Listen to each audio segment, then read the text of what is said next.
ध्रुव जी महाराज का आगमन हुआ जो भगवान के भक्त थे। उत्तानपाद की एक पत्नी थी पहले, जिनका नाम था सुनीति। कोई पुत्र नहीं था। उन्होंने अनुष्ठान किया, साधना करी, व्रत किया, आशीर्वाद के रूप में गर्भवती हुई। महाराज इसके बाद उन्हें पता नहीं था कि मेरी पत्नी गर्भवती है। महाराज एक बार शिकार खेलने के लिए गए। वहाँ एक राजकुमारी मिली जिसका नाम सुरुचि। महाराज को बड़ी प्यारी लगी। महाराज ने उसके साथ विवाह कर लिया। अब जब लौट करके सुरुचि के साथ महल में आए, सुरुचि ने देखा कि पहले से एक सुनीति नाम की रानी है और इसको पुत्र होने वाला है। सो उसे लगा कि अगर ये रहेगी तो हमारी तो स्थिति घट जाएगी। सो उसने राजा से कहा अगर ये रहेगी तो मैं नहीं रहूँगी, अगर मुझे रखना है तो इसे महल से बाहर कर दो। महल से बाहर निकाल करके छोटा सा महल बना करके सुनीति को वहीं रखा गया। समय आने पर पुत्र ने जन्म लिया जिसका नाम पड़ा ध्रुव। लेकिन जब सुरुचि आई तो उसे भी कोई पुत्र नहीं था, लेकिन ध्रुव हो गए थे। तो लगा महारानी सुनीति को कि सुरुचि को बुरा लग रहा है। महात्मा एक बार आए, उन्होंने बड़ी सेवा करी। महात्माओं ने कहा बोल बिटिया क्या आशीर्वाद चाहिए।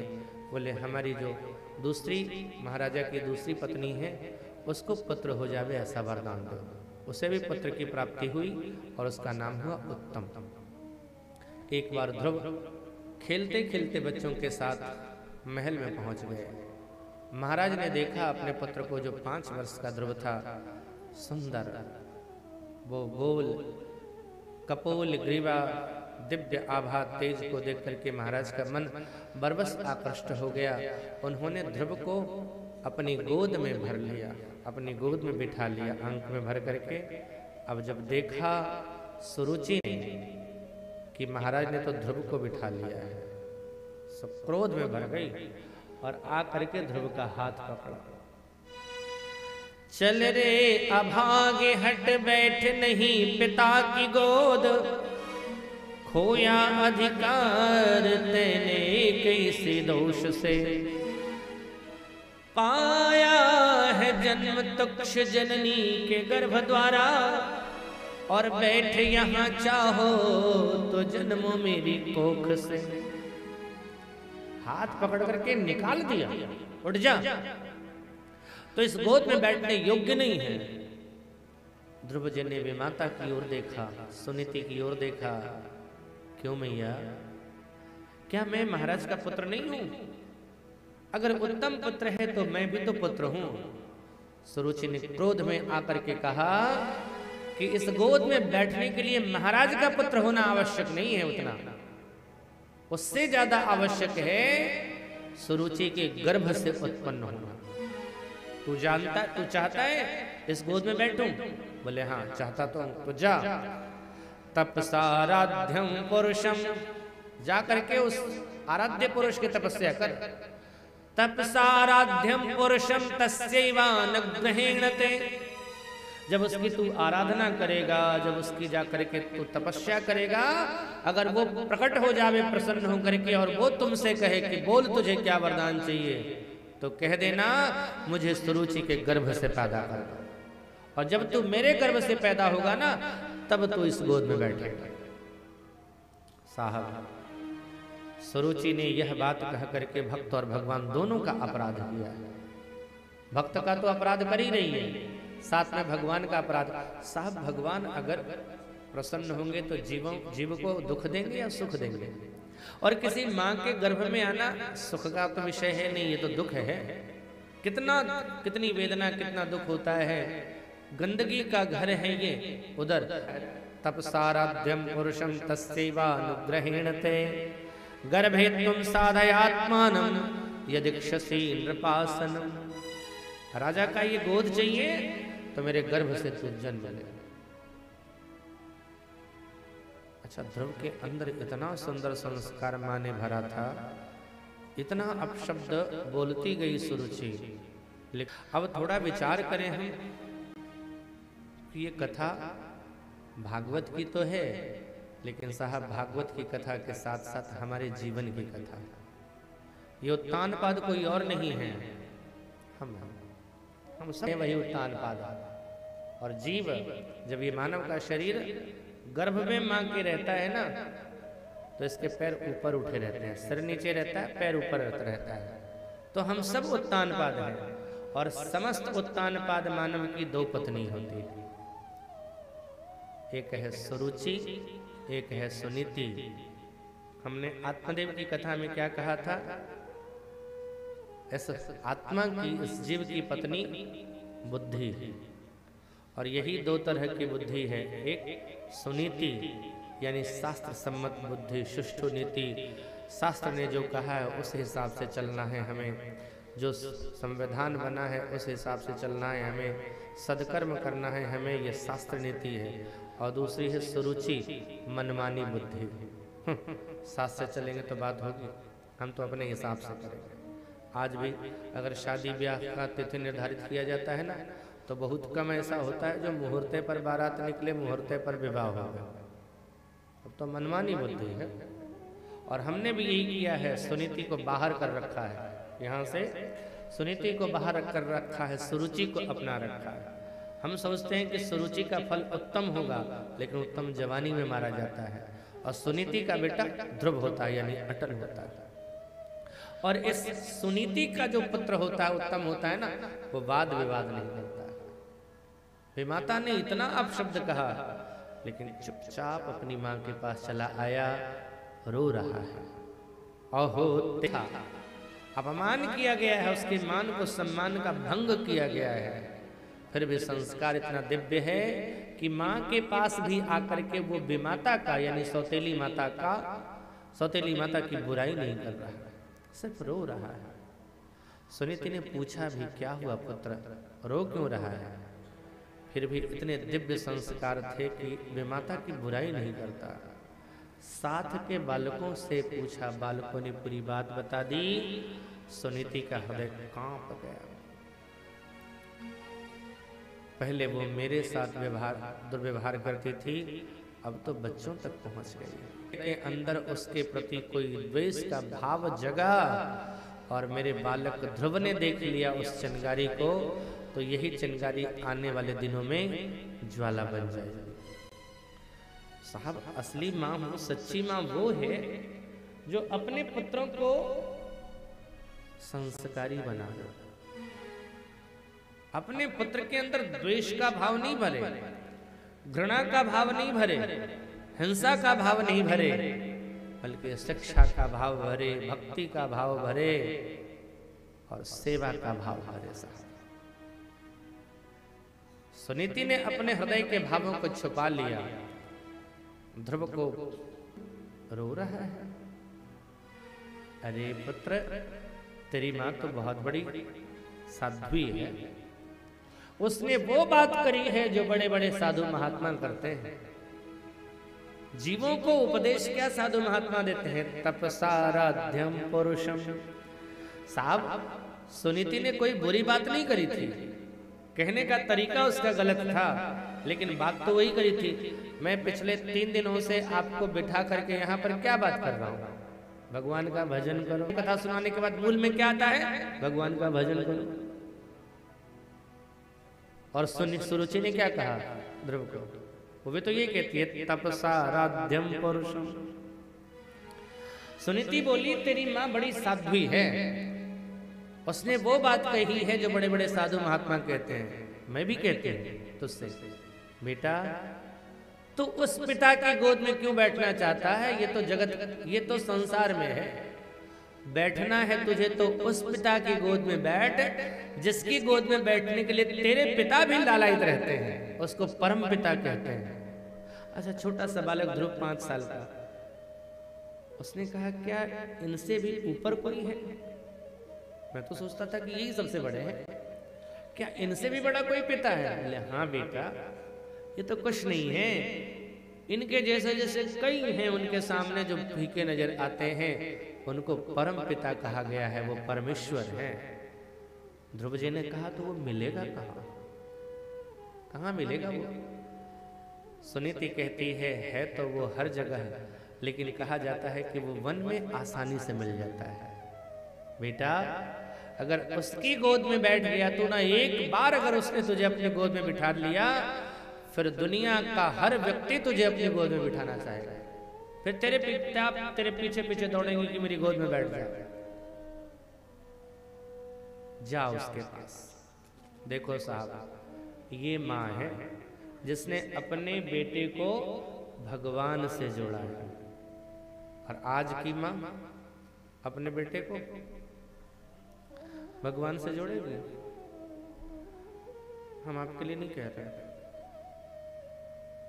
आज की माँ अपन बेटा को सब कुछ बनाना चाहती है, डॉक्टर बना देवे, इंजीनियर बना देवे, कुछ भी बना देवे, लेकिन साधु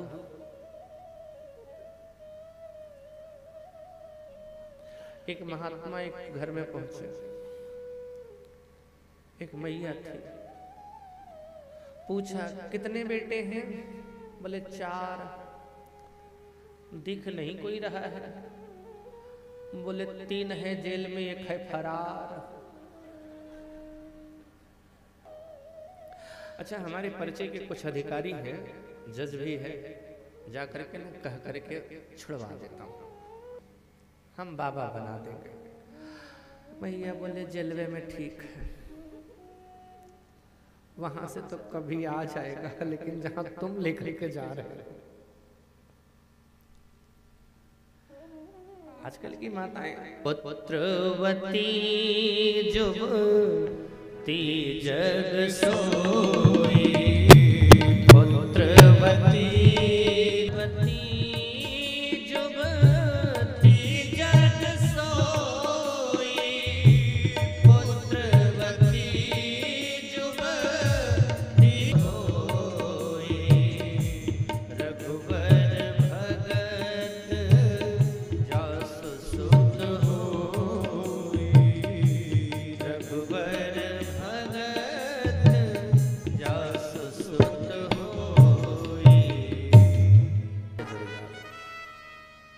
साहब, मैं कहता रहता हूँ कथाओं में, तुम्हारा हितैषी वह नहीं है जो तुम्हें सिनेमा हॉल में सिनेमा दिखाने ले जाएगा।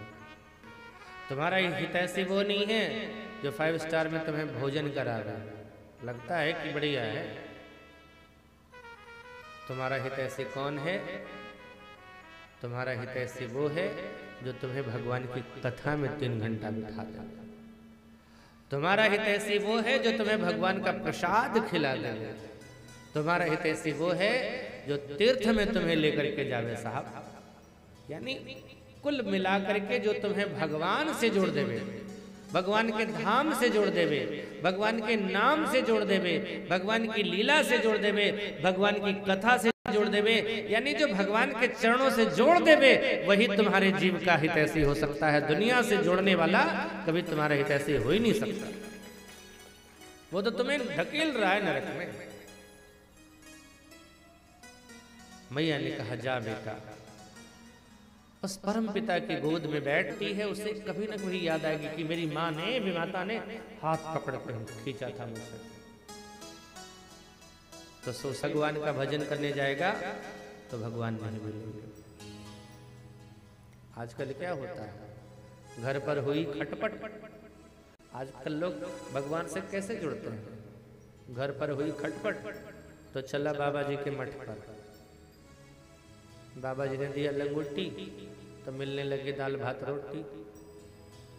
फिर बाबा ने आश्रम का कोई काम बता दिया कि बेटा ये कर देना। बोले गुरु जी है सब करेगा, रहते तो घरा में नहीं करती है,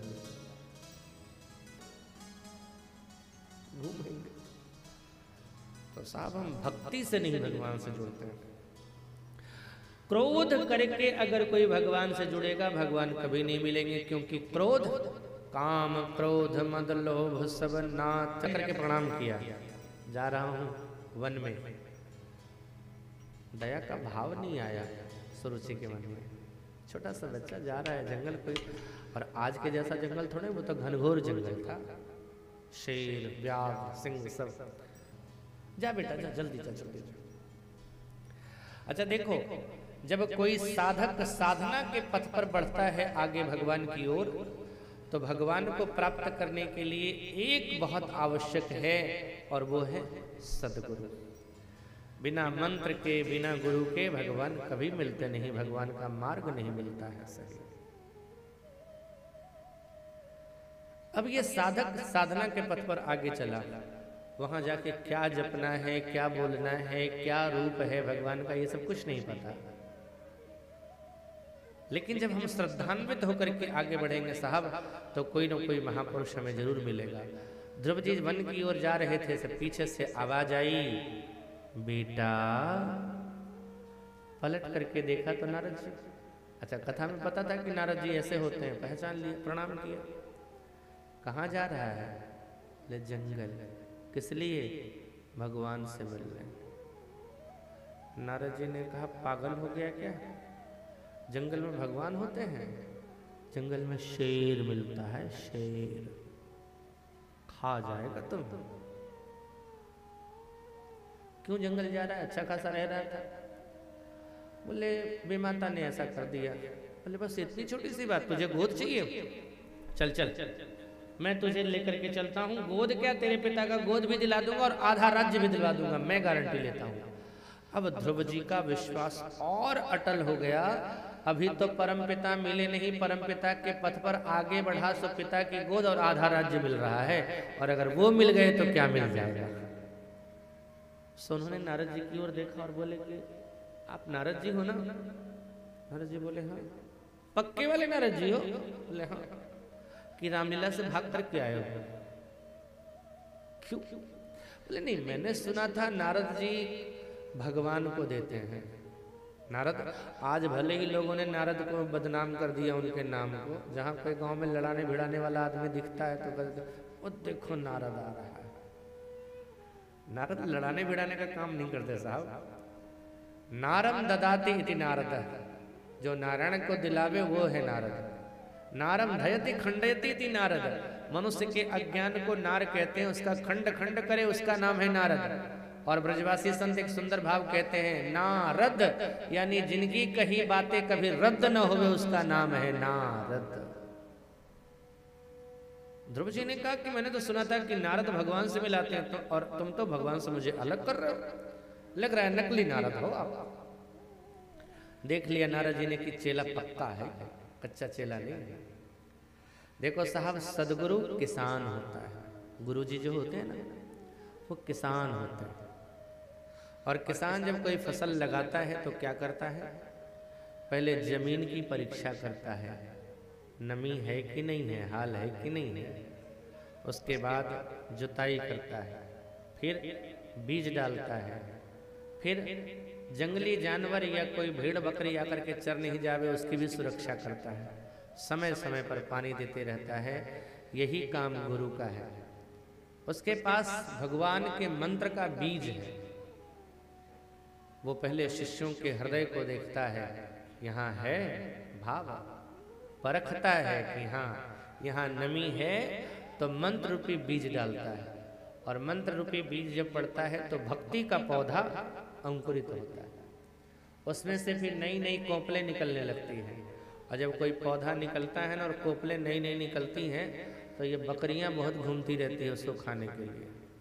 तो किसान क्या करता है, उस पेड़ से उन बकरियों, उस पेड़ को उन बकरियों से बचाने के लिए क्या करता है, एक बाड़ लगा देता है। ऐसे ही जब सदगुरु किसी शिष्य के हृदय में जब भगवान के मंत्र का बीज डालता है और भक्ति की कोपलें जब निकलती है ना, चंदन लगाया, भगवान की साधना व्रत अनुष्ठान करने लगे, तो जहां भक्ति की कुछ कोपलें निकली, कुछ पत्तियां निकली, तो बकरियां आनी शुरू हो जाती है। कुछ लोग आ जाएंगे, भगत बने हो, ये सब पाखंड है, बेकार है, क्या करते हो ये सब, अरे इससे अच्छा कुछ ऐसा कुछ कर लो जो समाज में काम आवे, इतना खर्चा हो।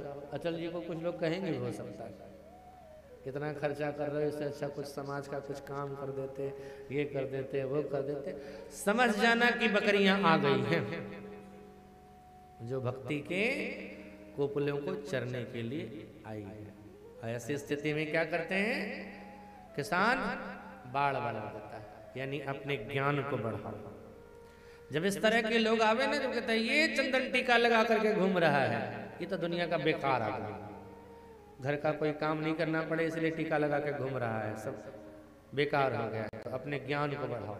देखो जब तुम अपने ज्ञान को बढ़ाओगे ना, और वो कोपलें जब सुरक्षित रह जाएंगी, तो आने वाले दिनों में वही नन्हा सा पौधा एक दिन विशाल वृक्ष बनेगा, और वही बकरी उसके नीचे आकर के आराम करेगी। जो तुम्हारी निंदा शिकायत कर रहे थे, वही कहेंगे बहुत अच्छा किया, बड़ा अच्छा लगा, बड़ा आनंद आया, ऐसा तो कभी मिलवे नहीं किया था। वही लोग कहने लगेंगे। पर इसलिए शुरू में ज्ञान को बढ़ाना पड़ता है। नारद जी ने वही काम किया, मंत्र दिया, स्वरूप बताया। ध्रुव जी महाराज मधुवन में गए, एक पैर पर खड़े हो गए, हाथों को जोड़ा। नारद ने स्वरूप जो बताया था उसका ध्यान करते हुए, ओम नमो भगवते वासुदेवाय,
फल खाते और 3 रात्रि के बाद फिर से त्रिरात्रांते कपित्थ बदरासन आत्मवृत्त्यनुसारेण निन्ने अर्चनम हरिम। खाने में भी समय नहीं गुजरता था। 3 रात के बाद एक बार वो भी फल खाते थे पहला महीने में, और जाप उसी तरह से ओम नमो भगवते वासुदेवाय, ओम नमो भगवते वासुदेवाय, ओम नमो भगवते वासुदेवाय, ओम नमो भगवते वासुदेवाय। दूसरा महीना आया, अपनी साधना को बदल दिया। अब क्या करने लगे? जो 3 दिन पर खा रहे थे और 6 दिन पर खाने लगे। वो भी अब फल नहीं खा रहे हैं, 6 दिन के बाद जल पी रहे हैं। द्वितीयं च तथा मासं षष्ठे अर्भको दिने तृणपर्णादिभिः शीर्णे व्रता। 6 दिनों के बाद ये तिनके को खा रहे हैं, पानी पीते हैं। तीसरे महीने में, वो भी 9 दिनों के बाद, धीरे धीरे साधना बढ़ रही है। चौथा महीना आया, अब उन्होंने जल पीना भी त्याग दिया। पहले महीने में फल खाए, दूसरे महीने में तिनका खाए, तीसरे महीने में उन्होंने पानी पिया, चौथे महीने में उन्होंने वायु भक्षण करना शुरू किया। अब सिर्फ हवा पी करके रह रहे थे, और अगले महीने में तो उन्होंने हवा भी, सांस भी लेना बंद कर दिया, और उसी तरह से भगवान का ध्यान कर रहे थे। इनकी आत्मा चूंकि सांस भी लेना बंद कर दिया था, परमात्मा से लीन हो गई। और जब परमात्मा से लीन इनकी आत्मा हुई, तो परमात्मा से तो सारी आत्माएं मिली हुई हैं। तो जिस तरह से ध्रुव की सांसें बंद है ना, चराचर की सांसें बंद हो गई। देवता व्याकुल हो गए, उन्हें सांस नहीं लिया जा रहा है। भगवान से प्रार्थना किया, सरकार जाकर के दर्शन दो, नहीं तो हम किसी लायक नहीं रहेंगे। भगवान ने कहा, ऐसे भक्त का दर्शन नहीं, ऐसे भक्त को दर्शन नहीं देना है, बल्कि ऐसे भक्त का तो दर्शन करना है। और भगवान वहीं पर प्रकट हो गए। लेकिन ध्रुव अभी भी नेत्र मुंद कर करके उस स्वरूप का ध्यान करते हुए जाप कर रहे हैं। ओम नमो भगवते वासुदेवाय, ओम नमो भगवते वासुदेवाय। वासुदेव बोलिए नारायण भगवान की जय हो। देखो, नारायण प्रकट हो गए, लेकिन ध्रुव के ऊपर कोई असर नहीं पड़ रहा है। ध्रुव अभी भी नेत्र बंद करके ओम नमो भगवते वासुदेवाय, ओम नमो भगवते वासुदेवाय। वासुदेवाय प्रभु नंदनंदनाय, वासुदेवाय प्रभु नंदनंदनाय, वासुदेवाय प्रभु नंदनंदनाय, वासुदेवाय प्रभु नंदनंदनाय, नंदनंदनाय प्रभु कृष्णचंद्राय, नंदनंदनाय प्रभु कृष्णचंद्राय। एक बार दोनों हाथ उठा के सभी लोग भगवते वासुदेवाय, ओम नमो भगवते वासुदेवाय, ओम नमो भगवते वासुदेवाय, ओम नमो भगवते वासुदेवाय। वासुदेवाय प्रभु कृष्णचंद्राय, वासुदेवाय प्रभु कृष्णचंद्राय, वासुदेवाय प्रभु कृष्णचंद्राय, वासुदेवाय प्रभु कृष्णचंद्राय।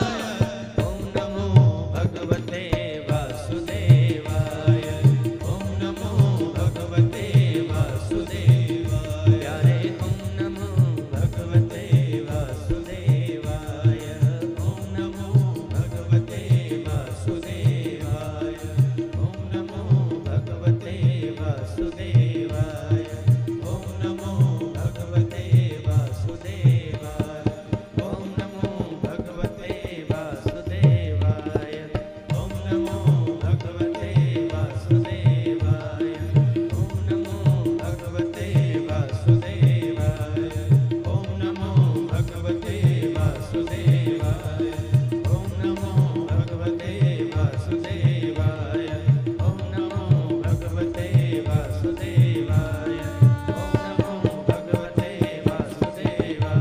ओम नमो भगवते वासुदेवाय, ओम नमो भगवते वासुदेवाय, ओम नमो भगवते वासुदेवाय, ओम नमो भगवते वासुदेवाय, ओम नमो भगवते वासुदेवाय, ओम नमो भगवते वासुदेवाय, ओम नमो भगवते वासुदेवाय। भगवान सामने प्रकट हैं। बोलिए एक बार भाव और श्रद्धा के साथ, नारायण भगवान की जय। लेकिन ध्रुव पर कोई असर नहीं पड़ रहा। अभी भी नेत्र बंद किए हुए हैं, मंत्र का जाप कर रहे हैं। भगवान को लगा मैं सामने हूं और ये मुझे नहीं देख रहा है। तो भगवान ने क्या किया, जो अंतर में भाव था ना, हृदय में जो स्वरूप था, भगवान ने उस स्वरूप को निकाल दिया। और जैसे ही उस स्वरूप को हटाया, सब व्याकुल होकर के ध्रुव ने नेत्र खोले, और जैसे ही नेत्र खुला तो जो अंदर थे सो बाहर दिख रहे। अब देखा सो बस देखते रह गए, मुस्कुराते रहे। अच्छा, ध्रुव को देखा मुस्कुराते हुए तो भगवान मुस्कुराने लगे। अब जब भगवान मुस्कुराने लगे तो ध्रुव जी को लगा, ये भगवान, मैंने न तो माता जी से पूछा न गुरु जी से पूछा कि आएंगे तो करूँगा क्या, और इनको लगता है ये समझ गए हैं कि मैं बेवकूफ़ हूँ, इसलिए हंस रहे हैं। अच्छा, भगवान और ध्रुव को हंसते देखा, भगवान को हंसते ध्रुव ने देखा, ध्रुव ने भगवान को हंसते देखा, दोनों एक दूसरे को हंसते हुए देख रहे हैं। देवताओं ने देखा तो वो भी हंसने लगे। अच्छा, देवताओं को हंसते हुए देखा तो सुखदेव जी कथा कर रहे थे, वो भी हंसने लगे। और सुखदेव जी को हंसते हुए देखा तो राजा परीक्षित भी हंसने लगे। क्यों हंस रहे? ध्रुव जी को लगा कि ये मुझे मेरी मूर्खता पर हंस रहे हैं, और भगवान को हंसी ये आ गई कि देखो इसके सामने आया हूँ। दूसरा होता तब तक शुरू कर देता, सुख संपत्ति घर आवे, और ये चुपचाप खड़ा है, तो इसलिए हंस रहे। और देवताओं को हंसी इसलिए आई कि हम तो रहते तो अब तक मांग चुके होते। सुखदेव जी को हंसी इसलिए आई कि देखो भक्त और भगवान का मिलन हो रहा है, और इन देवताओं को, मूर्खों को मांगने की बात आ रही है। और जब सुखदेव जी को हंसते देखा तो परीक्षित इसलिए हंसे कि आपके जैसा वक्ता का अगर दर्शन हो जाता है तो आपकी कथा के माध्यम से हमें भी साक्षात ध्रुव और नारायण के दर्शन हो जाते हैं। मुझे दर्शन मिल गया। अब भगवान ने देखा ये कुछ बोल नहीं रहा है, तो भगवान ने अपने शंख को लिया और बालक ध्रुव के कपोलों से छुआ दिया। और जैसे ही छुआ, भगवान कृपा जब करते हैं तो क्या होता है, मूकम करोति वाचाला, जो गूंगा है ना बोलने लगता है। अच्छा, क्या शब्द है वाचाल, मुंह को हो ही वाचाल। तो वाचाल होना अच्छी बात है या बुरी बात है? वाचाल होना बढ़िया है कि बुरा है?